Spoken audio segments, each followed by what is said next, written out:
So let's. When do you go aggressive as Sojourn exactly? Short answer is also I don't know, because I mean I like the idea of you're not supposed to put yourself in situations where you either hit the shot or you die. But I thought it was okay to do in this slide because I thought, okay, my team's gonna be walking in, and if they're turning on me, then they're not turning on the Zarya and the Genji and the So you feel like I can go aggressive here. Theoretically, if they put attention on me, it's not attention on my team. If they're putting attention on my team, there's not attention on me. Okay. So yep. If I hit the shot, cool. If not, it's still okay. Yeah. So how does this feel right here in terms of positioning wise? Does this feel good? It feels good, but it also feels like they can get to me super easily. So right. I'm gonna back off super soon. Okay. I think I do. Yep, you back off. Do you know what was happening at that same point in time? You know, to be honest, I kind of just assumed my team would walk in, but I don't think they were calling it. Yeah,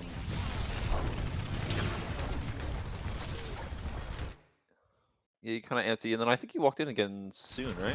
Oh shit. Yeah, see? Well, that sucks. Yeah, that does suck.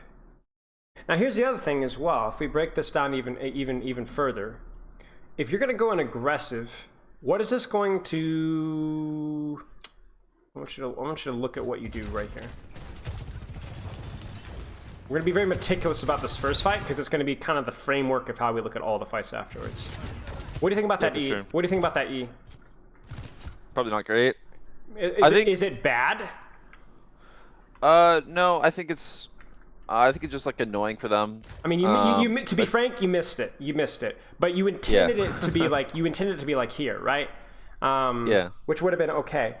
Okay, so then, but then the question needs to be. I mean, they're not going to be walking in anytime soon, right. So I feel like I could just throw it. What about 3, 2, 1? What about E now? Could you place a better E here? Yeah, probably. Okay. So you kind of see what I'm gonna see what I'm insinuating, right? Yeah. If I E right now, can't they still walk in me though? They can.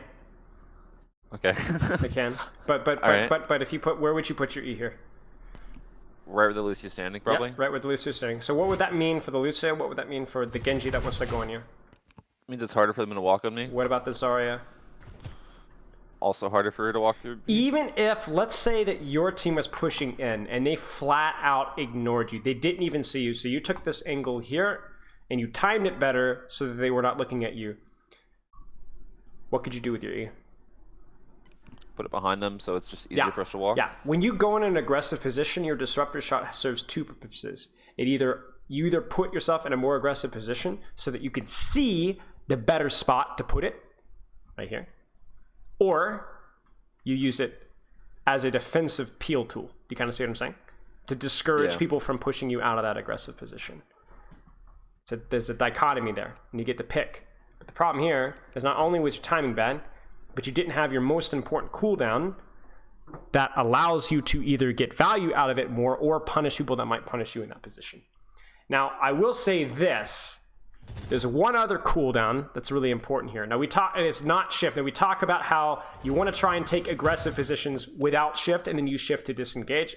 I think most people kind of know that or should be thinking about that. But there's one other quote-unquote cooldown that you want to be engaging with in an aggressive position. And that's the shot, right? Do you have your shot here, essentially?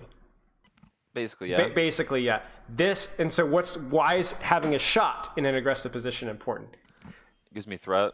Gives you threat? They have to respect me. They have to respect you. So it's like literally exactly the same thing as your E, as your disruptor shot. It's either they're not going to look at me and I will have a shot on any target I choose. So like here, right? Look at this shot right here. You see that? Easiest kill in the world. Yeah. Maybe honestly, you could even get a collat here, right? Or they push you and they pressure you out of that position, but you have a right click to defend yourself. Do you see what I'm saying? Yeah. It goes both ways. So I like taking aggressive positions, but I would love for you to have that disruptor shot and to have a railgun charge every time you do so. And then obviously doing so off of your tank's timing, or if their tank, for example, is just W keying out, like entering in your backline, you just kind of juke around and sneak behind. That's good too. Does that make sense? Yep. Okay. Now, let's say this. Let's say you did not want to take an aggressive position. There was no aggressive angle. You're not going to shift in. What would you do with your disruptor shot then? I mean, you probably just have to wait until they want to go, right? I mean, they have a Lucio and we have a Zun, so just match up like macro-wise. It's probably not horrible just to save it for when they want to walk. Yeah, if you see an opportunity to get good pressure like you did here, that's fine. If you want to save it for when your team engages or if they engage on you, that's fine too. But if you plan on doing something aggressively, it does change how you manage things, right? Like it'd be, except for example, if my Ana were to go in a flank, if my Ana goes in a flank but she doesn't have grenade, why is she going in a flank, right? Like what's the point anymore, right? So okay, not the greatest shift, but I think you're trying to fall up into sleep. Not sure. Okay. Yeah. Do you see the timing here? Do you see? Yeah, my Genji's anti. Well, okay. Don't overthink this.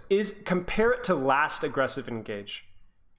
It's better. It's better, right? And you know it's better not just because you see this, but look at it from your perspective.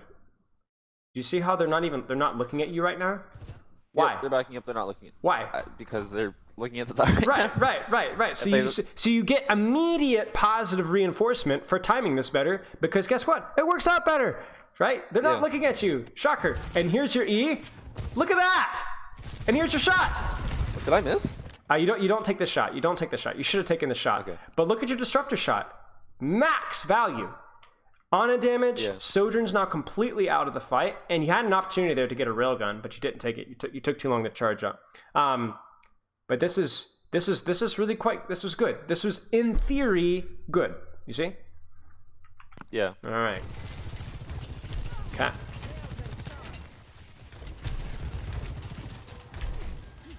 You could even see it now. You were very focused on getting that 100.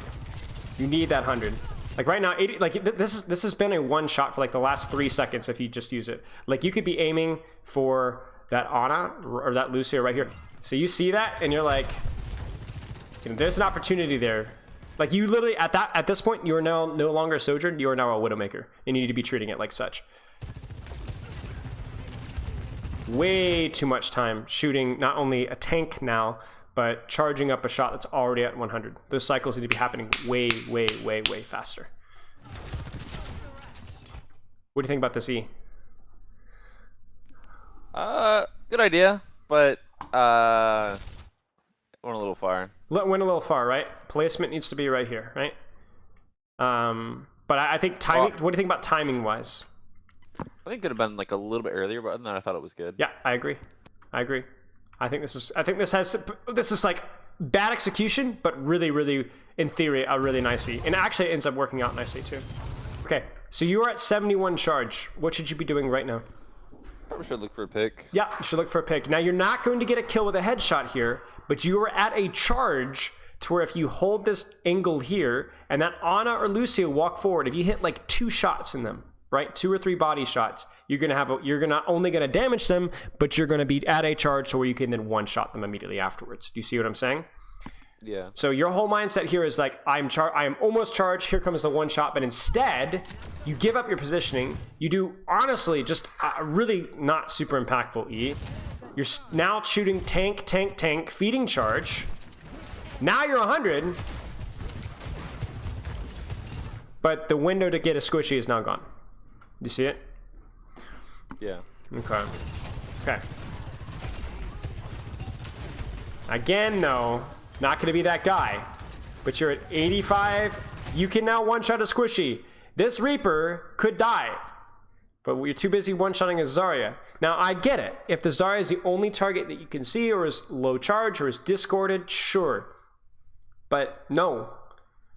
You know these guys are gonna walk out. You know they are. Like it's not even like it's going to happen. They have to. So it's a guaranteed shot at a one shot. I don't like the tank focus though. And look, shockingly, she survives. You didn't even force a cooldown. You body shot her. You didn't force a bubble. You didn't force anything. Whereas at least if you body shot the Reaper, you probably force a Wraith out, right? What did you actually do with that shot, right? Right. I mean, did she need to get healing? Yes, of course. And again, goodness gracious.